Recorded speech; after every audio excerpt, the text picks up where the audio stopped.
को समझी लीए कारण के वॉल्यूम बेस्ड सेलिंग है अत्यारे आ स्टॉक में टॉप निफ्टी लूजर है अने एने कारण के एल्युमिनियमना भाव सतत जे तेजीथी नीचे आवी रह्या छे अने युद्ध दरमियान एल्युमिनियमમાં एक तेजी आवी हती हवे भाव नीचे आवी रह्या छे तो कई रीते ओवरऑल आनी एक असर समझवी जोईए हिंडाल्को माटे।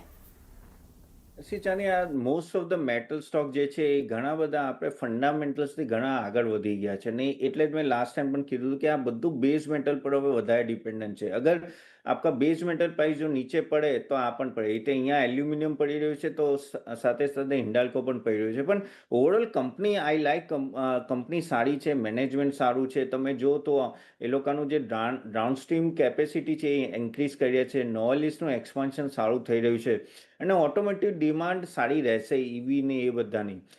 તમે જો તો જે વેદાંત એલ્યુમિનિયમના પણ તમે જો તો કઈ રીતે લિસ્ટિંગ થયું, જબરજસ્ત લિસ્ટિંગ થયું, એ બતાવે છે કે એલ્યુમિનિયમ કંપનીઝની જ ખાસી એવી ડિમાન્ડ છે અને વેલ્યુ એડેડ પ્રોડક્ટ્સ વધશે। સો થોડું પણ કેવું છે કે આ બેઝ મેટલ પ્રાઇસ જો વોલેટાઇલ થશે તો આ કંપનીમાં સ્ટોક પ્રાઇસે વોલેટિલિટી રહેશે અને થોડું એનર્જી કોસ્ટ ફ્લક્ચ્યુએશનનો પણ ઇમ્પેક્ટ આવશે। બાકી ગ્લોબલ ડિમાન્ડ થોડું આઈ થિંક આગળ જઈને વધશે એવું લાગે છે। ખાસ કરીને તમે જો તો ડેટા સેન્ટર્સ આવશે, એઆઈ ને એ બધાનું જેથી ઇમ્પ્લિમેન્ટેશન થયું છે એના લીધે ફાયદો થશે અને આ ઓલરેડી હિન્ડાલ્કો સારું એવું કેપેક્સ પણ નાખી રહ્યું છે। તો મારા હિસાબથી બેનિફિશિયરી છે મેન્યુફેક્ચરિંગ ગ્રોથના લીધે અને ઓવરઓલ ડેટા સેન્ટરના લીધે। તો અગર નીચે મળે પણ હમણાં નહીં, થોડું નીચે મળે 10-15% નીચે તો I think this is a good level two enter for the long term. Long term अगर व्यू है तो आ लेवल पर एंट्री कर सको छो।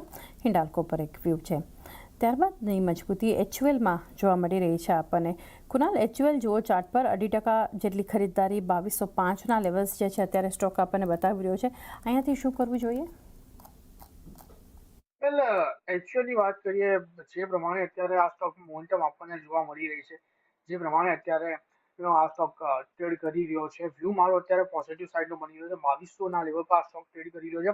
આવનારા દિવસોમાં 2240 નો બ્રેક કરે તો પોસિબિલિટી છે કે 2390 સુધીના પણ લેવલ આપણને એચયુએલમાં આવતા જોવા મળી શકે। નવી પોઝિશન બનાવી હોય તો પ્રેઝન્ટ લેવલથી બનાવીને ચાલી શકાય।